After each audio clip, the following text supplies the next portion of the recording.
Yo, what's up mga kapadimen, isang mapagpalang araw po sa ating lahat. At kung bago ka pa lang po sa channel natin, huwag niyo pong kalimutang mag-subscribe po at i-like ang ating video.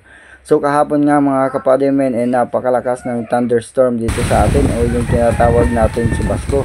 Ano yung may bagyo-bagyuhan na dating mga kapadimen. Sobrang lakas ng mga alon, sabi ko sana wag masisira yung baklad natin at siguradong aasahan natin kinaumagahan pag hindi nasira ang baklad natin, maganda yung ating huli nito. At dito nga mga kapadimen, nakapandaw na kami umagang maga pa lang. Pagdaong pa lang nga namin mga kapadimen, marami nang naghihintay sa ating mga kababayan natin. Ito kasi sa amin mga kapadimen, kung sinong magandang huli, doon kami nanghihingi ng pangulam. Basta tutulong ka lang mga kapadimen sa sizing o paglilinis ng mga nahuli mong isda sa baklad. Parang mahina ah.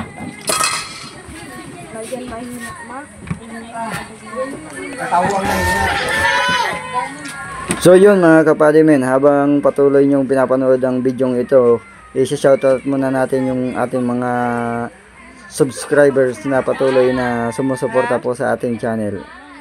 Shoutout kina Mas bayaw gapang? Gapang?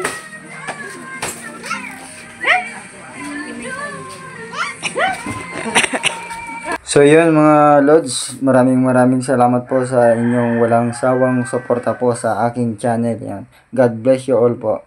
At ito na nga po pala yung mga nahuli natin ngayong araw mga kapadimen after nung Chubasco, yung tinatawag na thunderstorm dito sa atin.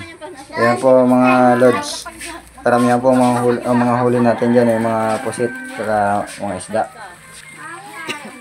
Pag lumalakas talaga yung hanging habagat mga kapadimen, gumaganda yung huli natin. Pero pag dating naman ng tag-amihan season, doon naman tayo nababawian. Napakahina ng hulihan sa baklad nun mga kapadimen.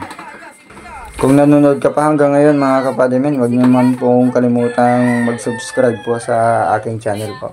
Bilang suporta na rin po sa amin mga kapadimen, dahil hindi po palaging Pasko, hindi po palaging magandang huli ng baklad natin. Bilang suporta na rin po sa amin mga kapadimen, maraming salamat po.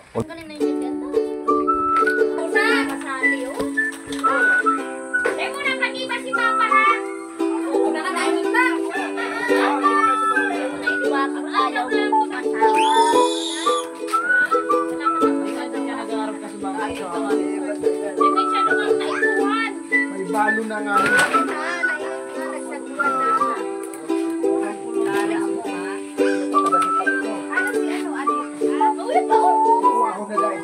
Tayo pa dito ano. Sino yun?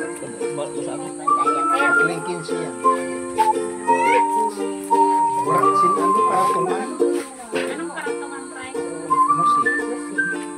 Pagkaili ni Maris karatungan. At pagkatapos nga mapili yung isda natin mga kapadimen, sasaysingin na naman ito para timbangin. Depende kasi mga kapadimen yung size nito sa presyo. Pag malaki din ang presyo. Depende naman sa klase ng isda yan mga kapadimen. So yun lang po, maraming salamat po. Thank you for watching my video mga kapadimen. God bless you all and keep safe always.